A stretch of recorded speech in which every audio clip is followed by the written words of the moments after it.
안녕하세요. 오늘도 사연 살롱을 찾아주셔서 감사합니다.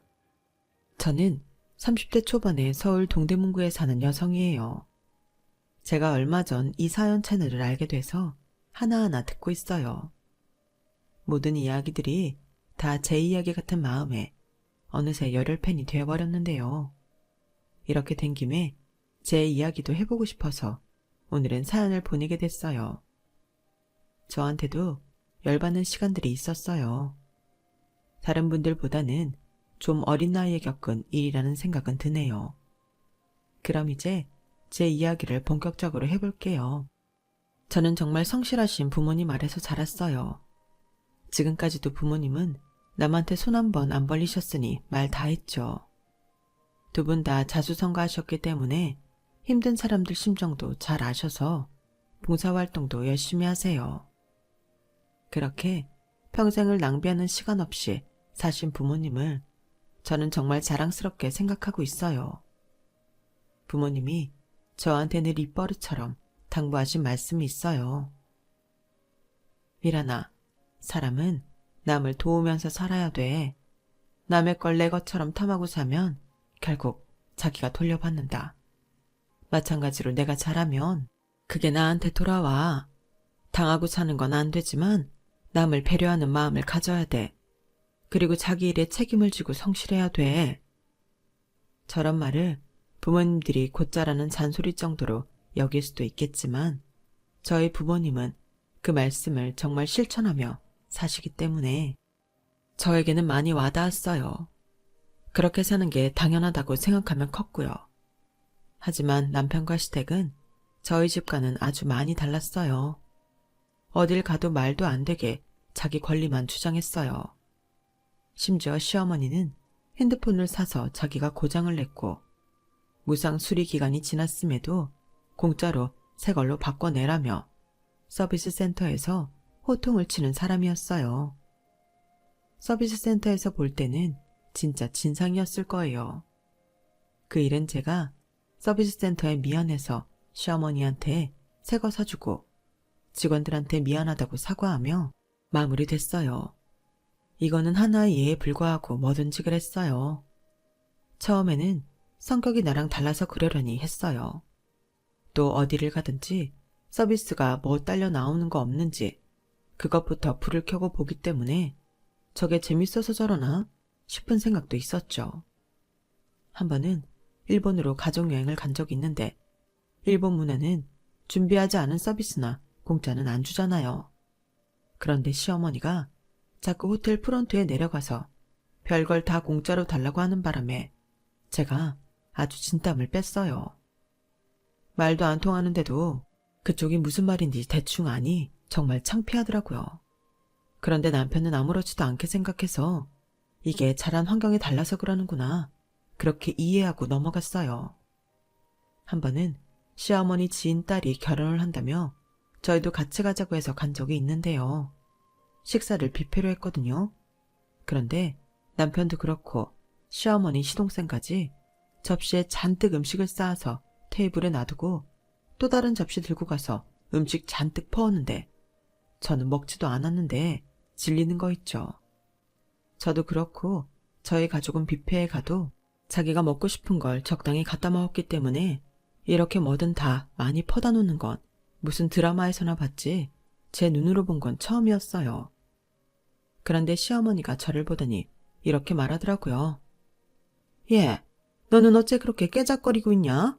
내가 축의금 낸 게 있는데 그거 뽕은 뽑아야지. 얼른 먹고 더 갖다 먹어라. 저기 음료수도 종류별로 있어. 그것도 다 가져오고. 제가 입맛이 별로 없네요, 어머니. 그리고 이 정도면 축의금 값은 되지 않을까요? 그러자 이번에는 시동생이 한마디 하더군요. 형수, 우리가 더 많이 얻어가야지. 와서 그럼 딱 돈 낸 만큼만 먹어요. 원래 뷔페는 이러라고 만든 거예요. 내는 돈보다 더 많이 먹어라 하는 거죠. 평소에 뷔페 안 가봤어요? 뭐 뷔페를 그렇게 좋아하지는 않아서요. 그건 그럴 수 있다 치고 그래도 왔으면 본전 이상은 뽑아야죠. 아, 형은 형수 이럴 때 안 답답해? 그냥 사는 거지 뭐. 어떻게 다 내 마음 같겠냐? 라는 남편의 말에 저는 살짝 기분이 안 좋더라고요. 이건 무슨 제가 마음에 들지 않지만 그냥 살아준다 이러는 것 같잖아요. 결혼하고 몇 달 되지도 않았는데 저는 할 만큼 한다고 시댁 가족하고 같이 해외여행도 가고 시어머니가 부르는 행사는 빠지지 않고 가려고 노력했는데 그런 식으로 말했으니까요. 하긴 남편은 제 기분을 알아줄 여유가 없어 보였어요. 접시를 비우기 바쁘게 또 일어나서 음식을 잔뜩 담아오는데 평소에는 많이 먹지도 않는 사람이 이럴 때 먹으려고 일부러 덜 먹는 건가 싶을 정도였어요. 솔직히 그런 남편과 시댁 식구가 좀 창피하다는 생각도 들었어요. 결혼 전에는 이런 모습을 본 적 없어서 남편이 낯설기도 했고요. 결혼식 뷔페 일은 별거 아닌 것처럼 보일지 모르지만 저는 남편의 본 모습에 대해 다시 생각해 본 계기가 되었어요. 그러다 문득 시어머니랑 마트에 갔을 때 군만두며 피자며 고기며 종류를 가리지 않고 1+1을 집어넣으면서 홍보 직원들한테 더 달라고 때리쓰던 모습이 떠올랐어요. 아무래도 이게 이 집안 본 모습 같다는 생각에 약간 당황스럽더라고요. 저희가 너무 억척스럽게 살지 않아서 이게 낯설게 느껴지나 하며 저 스스로를 납득시켜 보려고 애를 썼죠. 같은 대한민국에 산다고 집마다 다 문화가 같겠어? 우리랑 다르다고 틀린 건 아니잖아.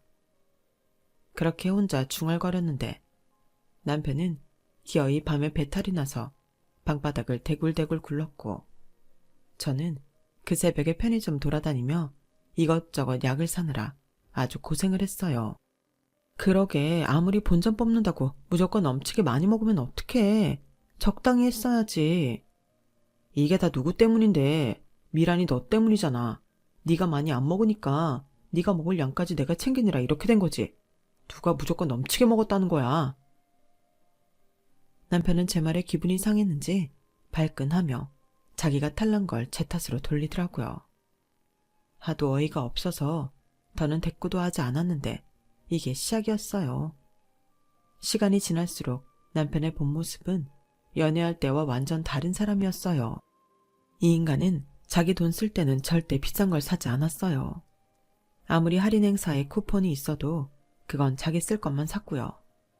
집에서 같이 쓸 거는 탁자 하나도 제일 싼 것만 사서 결국에는 너무 물건이 후져서 버리고 제가 다시 사곤 했죠.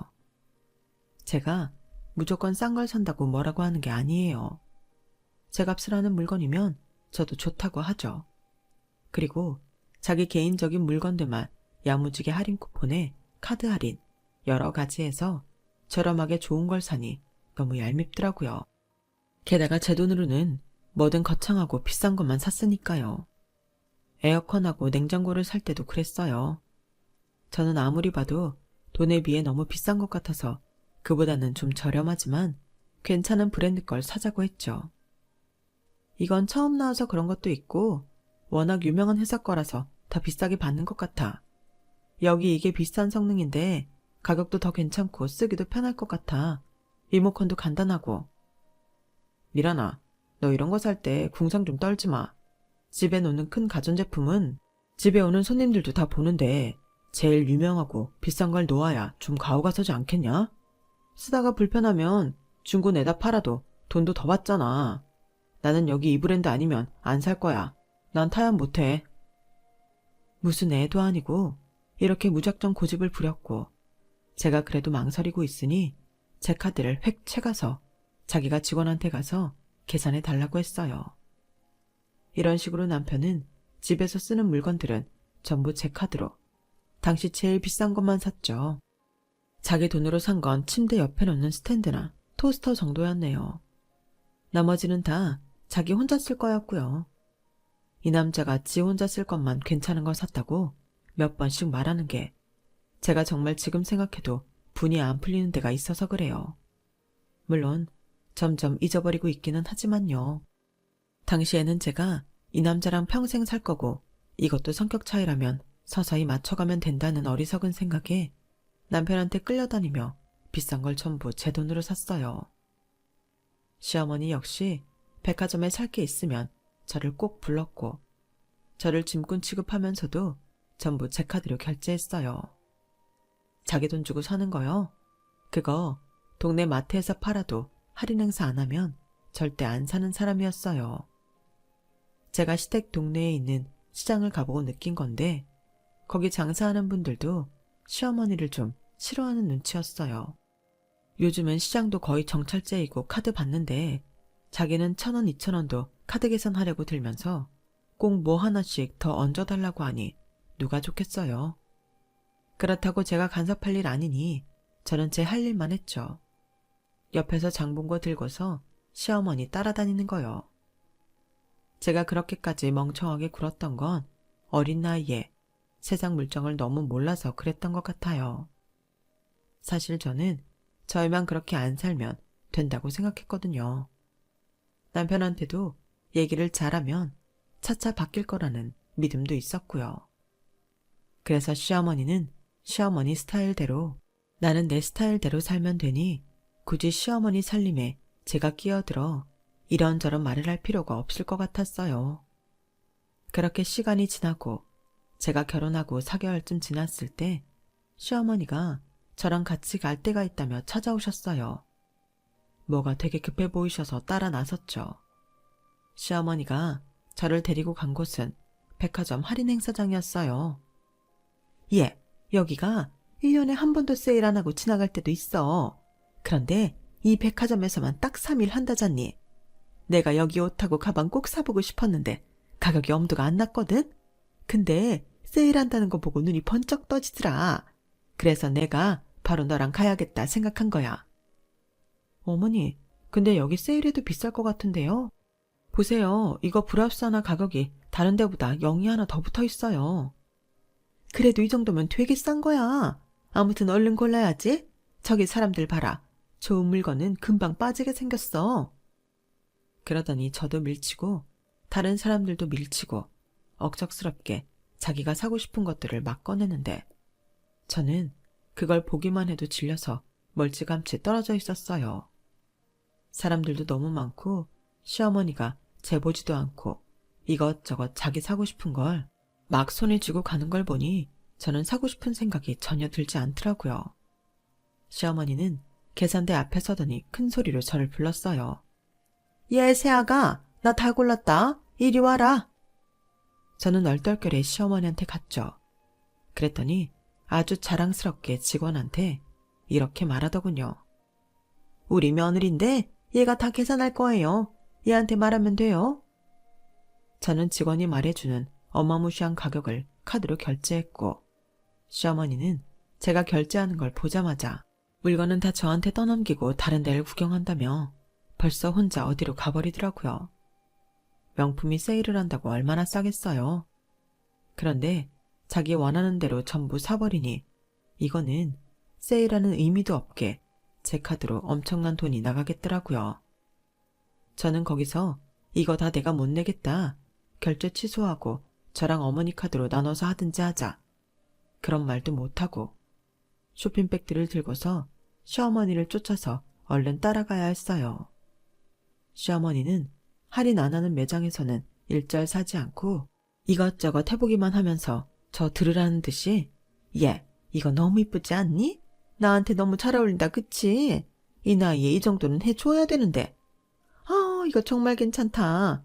나는 언제 이런 거 사보나? 하는데 저는 그저 빨리 집에만 갔으면 좋겠더라고요. 결국 제가 그 어느 것도 사줄 것 같지 않자 시어머니는 뚱한 표정을 지으면서 이렇게 말하더군요. 다음에 저기 세일 한번 한다는데 그럼 그때 나와 봐야겠다. 근데 세일 때 내가 골라놓은 게 있으려나 모르겠다. 하면서 자기가 찜해둔 물건이 마치 자기 것이라도 되는 것처럼 입맛을 다시며 아쉽게 돌아섰어요. 그렇게 쇼핑을 다 마치고 백화점 앞에 택시가 도착하자 시어머니는 자기가 타고 물건을 싣고 나니 문을 탁 닫고 저한테 인사도 없이 그냥 가버리더라고요. 저는 진짜 너무 황당해서 말이 나오지 않았어요. 이건 어디서 덤탱이를 써도 이렇지는 않았을 거예요. 와, 이건 진짜 해도 해도 너무하네. 말은 그렇게 했지만 저는 그때까지만 해도 남편하고 잘 살아보고 싶은 마음이 더 컸기에 제 마음이나 잘 달래고 넘어가자 싶어서 백화점 안 카페에 가서 커피와 디저트를 먹으며 분을 삭히고 집으로 갔어요. 그런데 그때 일을 따지고 넘어갔어야 되는 거였어요. 남편하고 시댁이 그 후로도 저를 호구잡는 일이 계속됐거든요. 아니, 시어머니만 그러면 나이도 많고 구식이라 사고방식이 이상하다고 생각하고 넘어갈 수 있었겠죠. 그런데 남편까지도 저한테 하는 게 너무 웃긴 거예요. 자기가 계산을 해야 되면 할인 쿠폰 없으면 카페도 가려고 하지 않으면서 제가 돈 낸다고 하면 어디서 비싼 고급 카페나 레스토랑은 잘도 찾아냈거든요. 그럼에도 저는 남편을 이해해 보려고 많은 노력을 했어요. 그리고 저도 제가 계산할 때에는 할인 쿠폰 있는 데를 가겠다고 했죠. 야, 어쩌다 한 번 가는 건데 꼭 그렇게 할인 쿠폰 되는 데만 가려고 하냐? 오빠도 꼭 할인 쿠폰 있는 데만 가면서 그래. 너 지금 나한테 말 대답하는 거야? 그래서 내가 잘못했다는 거야? 저는 남편이 갑자기 소리를 버럭 지르는 바람에 놀라서 대답을 못했어요. 저는 괜히 기가 죽어서 남편이 가자는 비싼 브런치 카페에 갈 수밖에 없었고요. 그날 남편은 아무 일도 없었던 것처럼 비싼 음식을 먹으며 낄낄거리고 농담을 했지만 저는 음식이 목구멍으로 잘 넘어가지도 않았고 이 사람은 대체 나를 뭘로 생각하는 걸까 하고 생각이 많아졌어요. 그러다가 제가 열받는 일이 생겼어요. 방 청소를 하다가 보니 결혼 전 남편하고 커플로 샀던 손목시계가 안 보이더라고요. 그것도 꽤나 비싼 거라서 저는 별로 사고 싶지 않았는데 남편이 너무 갖고 싶다고 졸라서 어쩔 수 없이 샀던 거였어요. 저한테 그 손목시계 세트는 나름 남편과 제가 커플로 앞으로도 쭉 이어갈 거다라는 의미를 가진 것이어서 다른 데 두었나 싶어 열심히 찾아봤죠. 하지만 아무리 집을 뒤져도 손목시계 세트가 나오질 않았어요. 제가 하루 종일 여기저기 뒤지고 다니자 저녁쯤이 돼서야 남편은 배를 긁으며 물어봤어요. 아니, 대체 뭘 찾길래 그렇게 하루 종일 뒤져? 뭐 때문에 그래? 우리 커플 손목시계 있잖아. 그거 원래 내 화장대 왼쪽 보석 케이스 위에 뒀는데 안 보여서 혹시 어디 있는지 알아? 아, 그거 중고 사이트에 올려서 팔았는데. 뭐? 뭐라고? 그걸 팔았다고? 그건 뭐 딱히 좋은 것도 아니고 그래도 브랜드 값이 있어서 그런지 꽤 돈 받았어. 내가 요새 용돈이 좀 쪼들려서 그걸로 해결했지. 그거 오빠가 사고 싶다고 하도 졸라서 내가 다른 거 쓸 거 안 쓰고 산 건데 그거 우리한테 중요한 거 아니었어? 커플된 기념으로 사고 싶다고 했던 거잖아. 근데 우리 결혼했잖아. 더 좋은 시계도 있고 이제 그거 뭐 더 필요해? 잘 하지도 않는데 너도 안 하고 다니잖아.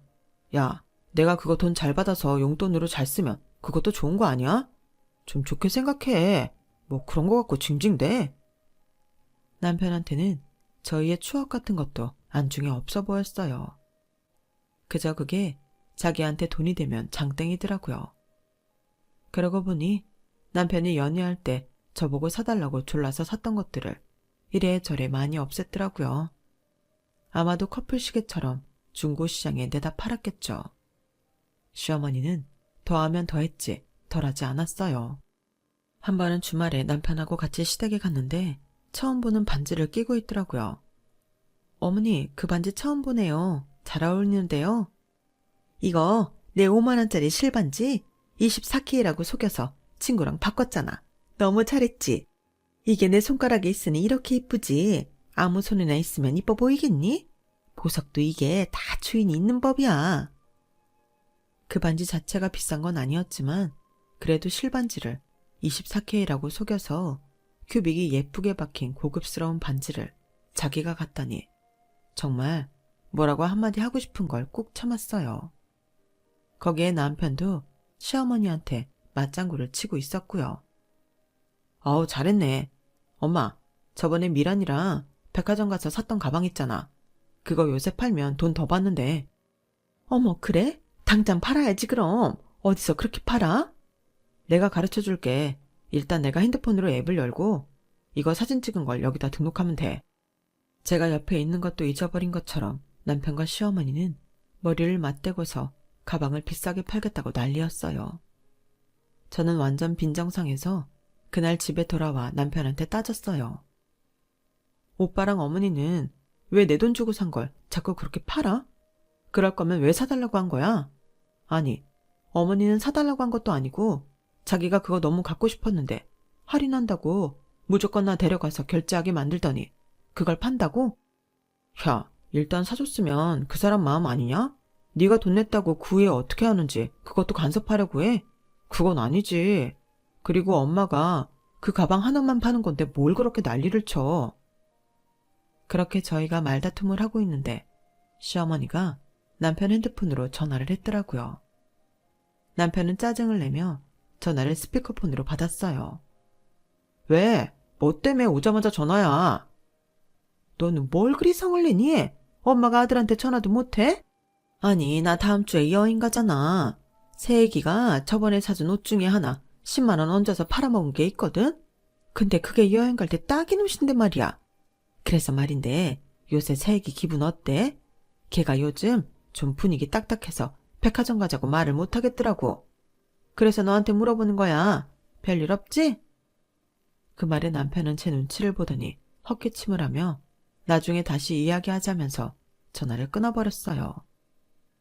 저는 정말 이 두 사람한테 이리저리 이용당하고 있다는 기분에 너무 속상하고 남편 놈이 보기 싫더라고요. 정 떨어진다는 말이 뭔지 너무 잘 알겠더군요. 그때 막 저는 임신을 해서 초기였고 몸 관리도 잘 해야 했기에 마음을 다스리자는 생각하며 좋게 마음 먹으려고 했어요. 그래도 전처럼 남편과 시어머니한테 돈을 써주고 싶지는 않았죠.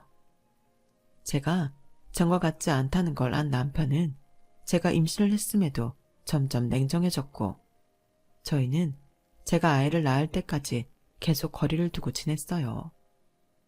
제가 그때 한 가지 희망을 가졌던 건 아이가 태어나면 달라질지 모른다는 거였어요.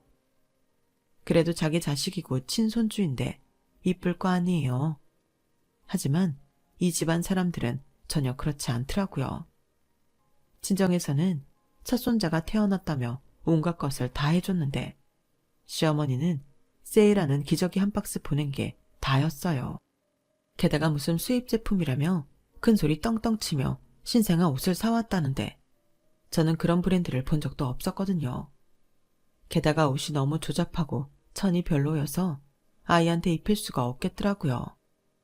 그런데 나중에 보니 그건 중국산 짝퉁이었어요.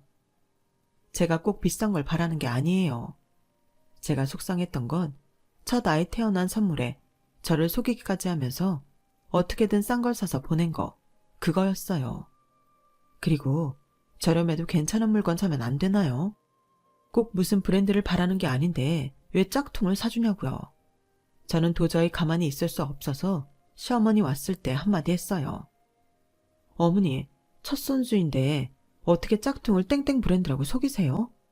어머니는 항상 백화점 가서 제일 비싼 것만 사시면서 제 자식한테는 어떻게 이러시는 거예요? 너 몰라서 하는 소리다. 아기라고 아무것도 모르는 줄 알지? 아니야. 키울 때 절약하고 경제관념 확실한 애로 키우려면 이렇게 저렴한 물건 사서 키워버릇해야 돼. 엄마가 애를 어떻게 키우느냐에 따라 애 인생이 바뀌는 거야. 나는 다 뜻이 있어서 그렇게 한 건데 넌 내가 무슨 잘못이라도 한 것처럼 눈에 불을 켜고 대드냐? 애 그렇게 키우는 거 아니다. 아껴 쓰는 걸 가르쳐야지. 그럼 어머니는 오빠 어떻게 키우셨길래 저래요? 비싼 건 죄다 다 제 돈으로 사고 자기 돈을 일절 안 쓰고 같이 사는 와이프인 저한테도 인색하게 구는 거. 그게 어머니 교육 방법인가요? 저는 그런 거 반대예요. 그러니까 저 이 옷 안 입힐 거고요. 어머니가 사온 할인 행사 제일 싼 제품 기저귀도 안 쓸 거예요.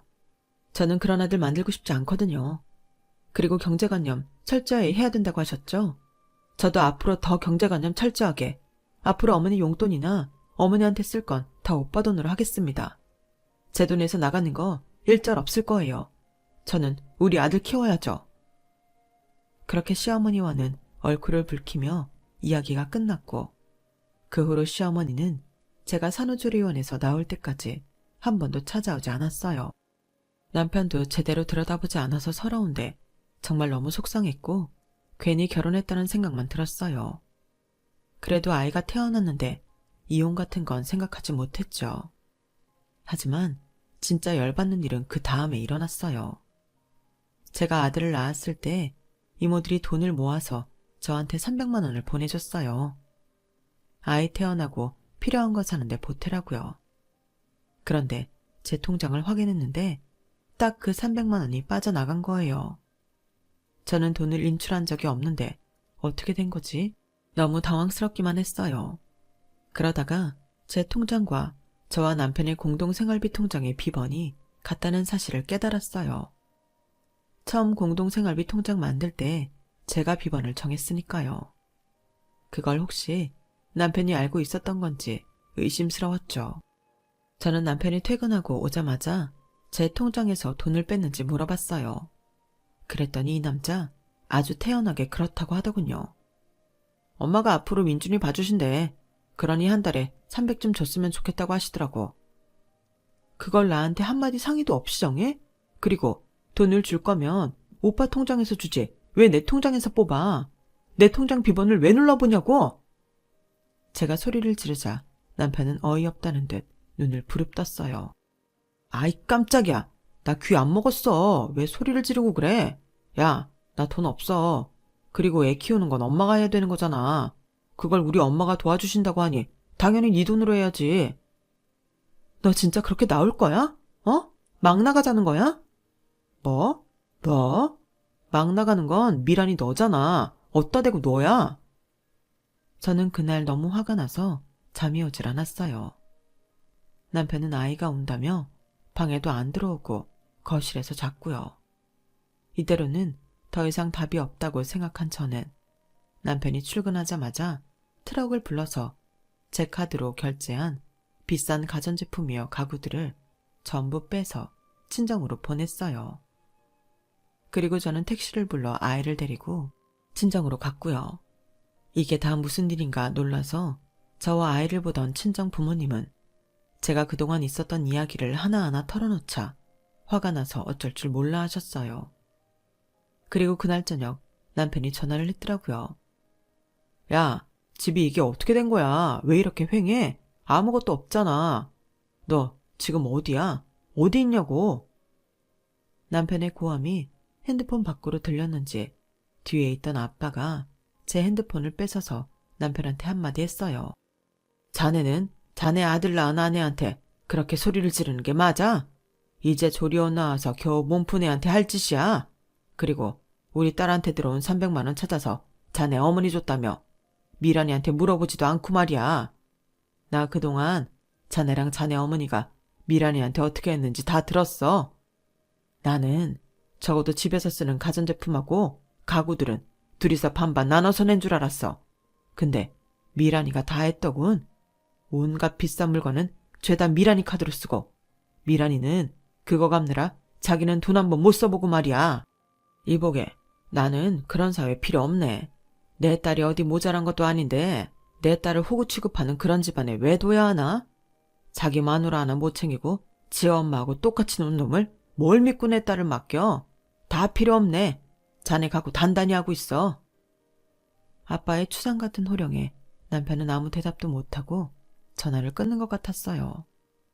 그리고 얼마 안 있어 엄마한테 시어머니가 전화를 했더라고요. 엄마는 아예 우리 다 들으라고 스피커폰으로 돌려놓고 시어머니 전화를 받으셨어요. 사돈이 이번에 무슨 오해를 하신 것 같은데요. 제가 300만 원 받은 건 그냥 받은 거 아니고 애 돌봐줄 값이에요. 그리고 미란이한테서 무슨 말을 어떻게 들으셨는지 모르겠지만 이러시는 거 아닙니다. 그래서 제가 한마디 했어요. 어머니, 저희 민준이 명품 옷이라며 중국산 짝퉁 사다 주셨죠? 그러면서 뭐라고 하셨어요? 애들 때부터 경제관념을 잘 심어줘야 된다고 하셨죠. 제가 볼 때는요, 자기 마누라 통장에서 마음대로 돈 빼서 지 엄마 주는 그런 경제관념은요, 남의 뒤통수 치는 관념이에요. 그리고 언제 저한테 아이 봐준다고 하셨어요? 그런 말 안 했잖아요. 제가 어머니 아는데요. 그 돈으로 쇼핑이나 하시겠죠. 그리고 친구들 속여서 비싸게 팔아먹고요. 안 봐도 다 보이네요. 저 그런 경제관념 가진 집안에서 우리 아들 키우고 싶지 않아요. 제 아이 미래 망치기 싫다고요. 아니, 난 분명 사돈한테 전화를 했는데 왜 네가 대답하냐? 아무튼 그래서 네가 지금 이혼이라도 하겠다는 거야? 그러자 이번에는 엄마가 화를 내며 말씀하셨어요. 되게 호랑말코 같은 아들놈하고 우리 딸 더는 같이 못 둬. 내가 이혼시키고 말 거야. 이 못된 여편네야. 엄마의 말에 시어머니는 당황해서 우물쭈물 하더라고요.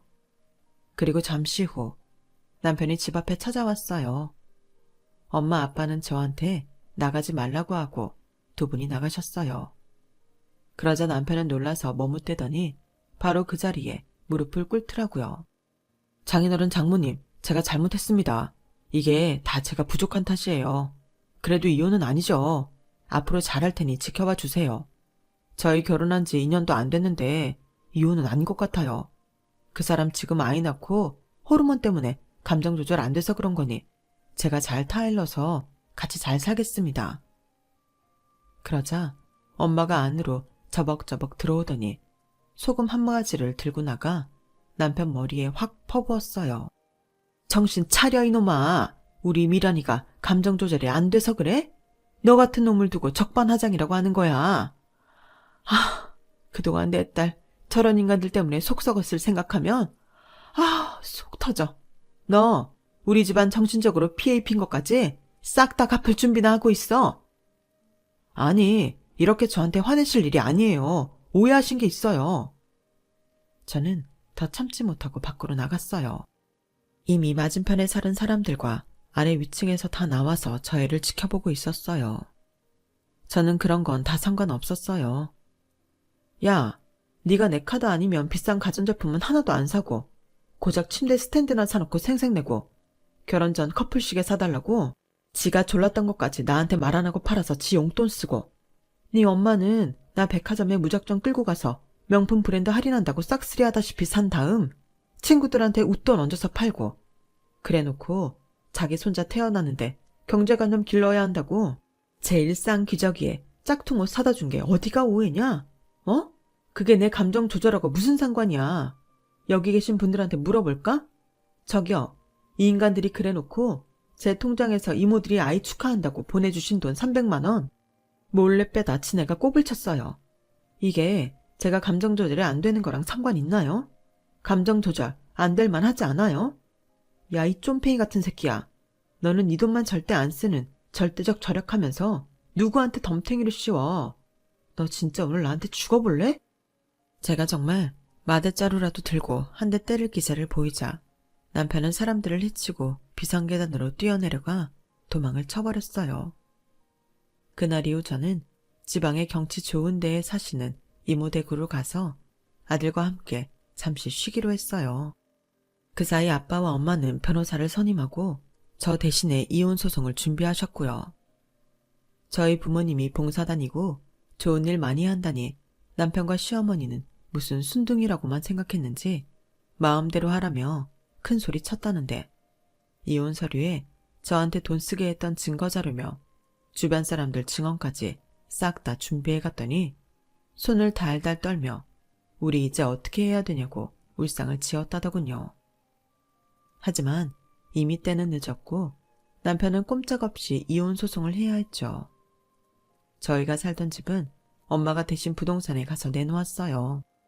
엄마는 주말에 제가 있는 이모네 내려와서 이렇게 말했어요. 이모랑 미리 말한 건데 너 좀 진정될 때까지 여기 있는 게 좋겠다. 너 서울에 있으면 저 인간들이 또 너 찾아오고 괴롭힐 것 같아. 집은 아빠랑 내가 알아서 처분할 테니까 신경 쓰지 마라. 아니, 어떻게 저렇게 자기 마누라를 우습게 하는 인간이 있지?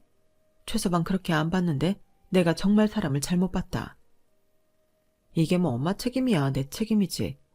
내가 사람을 잘못 본 거지. 그래도 인생 더 산 내가 잘 알아보고 너를 말렸어야 되는 건데. 그런 말 하지 마, 엄마. 나 우리 민준이 정말 잘 키울 거야. 저런 인간들처럼 살지 않게 바르게 키울 거야. 그렇게 저는 단단히 다짐했고 엄마도 힘 닿는 만큼 도와주시겠다고 하셨어요. 저는 그때 친정 부모님과 가족들이 얼마나 큰 힘이 되는지 절실하게 느꼈죠. 결혼해서 친정 식구가 얼마 없으면 그건 그거대로 참 쓸쓸하겠다고 절감했고, 그래서 식구가 적거나 부모님 돌아가신 친구들한테 마음에서 깊이 연민을 느끼게 됐어요. 그렇게 제가 이모네에서 아들과 있는 동안 부모님은 집을 팔고 부모님 집과 가까운 데에 저희가 살 만한 작은 아파트를 마련해 주셨어요. 저와 아들은 이혼 소송이 끝날 무렵에야 서울로 왔고요. 남편은 어떻게든 위자료를 안 내려고 저를 유책 배우자로 만들려고 갖은 노력을 했지만 뜻대로 되지 않았어요. 제가 책 잡힐 일을 한 게 없는데 없는 이야기를 만들어낸다고 그게 통할 리 있겠어요? 그 인간은 마지막에 마지막까지 정말 비열한 모습만 보여주다가 소송에서 지고 저희 집에 정신적 피해 보상까지 해주게 됐어요. 남편 변호를 맡았던 변호사도 자기한테 거짓말했다고 화를 내며 소송하겠다고 했고, 그 바람에 남편은 2중 3중으로 돈이 깨지게 됐죠. 그런데도 마지막까지 아주 자기 잘난 척만 하더라고요. 야, 아무리 이혼해도 민준이 아빠는 나야. 너 민준이 똑바로 키워. 안 그러면 나 진짜 가만 안 있을 거야. 이보세요, 최민준 씨. 진짜 영화의 유명한 대사 한마디를 안 할 수가 없네. 너나 잘하세요. 네? 네가 민준이를 보러 와? 절대 안 될 말이지. 너란 인간이 어떤 구실로 또 돈 뜯어내려고 애한테 상처 줄지 너무 보이는데 내가 가만히 있을 것 같아? 우리 엄마 아빠 이모들은 가만히 있겠니? 너도 머리가 있으면 생각이라는 걸 좀 해라. 야, 너 내가 머리 나쁘다고 지금 욕하는 거야? 이혼했다고 그렇게 막말해도 되는 거야? 너는 같이 살 때도 나한테 막대했는데 이런 말 하는 게 뭐 어때서? 그리고 너 머리 나쁜 건 아나 보다. 진짜 끔찍하다. 그러니까 다시는 보지 말자. 알았냐? 그렇게 헤어진 게 벌써 4년째네요. 그 이후로 저는 남편과 한 번도 마주친 적이 없어요. 남편 놈은 우리 집 근처에 찾아오고 싶어도 부모님이 무서워서 못 그럴 거예요. 저희 아파트 바로 건너편 단지에 부모님이 사시거든요. 아이는 부모님과 이모들, 또 다른 친척들 사랑 받으며 예쁘게 잘 크고 있어요. 저는 비교적 젊은 나이에 큰일을 겪고 싱글맘으로 아이를 키우고 있지만 뭐 그래도 괜찮아요. 아이도 있고 부모님 건강하시고 제 앞에 있는 좋은 것만 생각하기로 했거든요. 이러다가 좋은 인연 있으면 만나면 되죠. 언젠가는 그럴 날이 오겠죠. 그때까지 저 많이 응원해주세요. 그럼 제 긴 이야기 들어주신 모든 분들 건강하세요. 감사합니다. 여러분, 사연 댓글에 응원과 현명한 조언 부탁드려요. 좋아요와 구독은 저에게 큰 힘이 됩니다. 오늘도 좋은 일 가득하세요.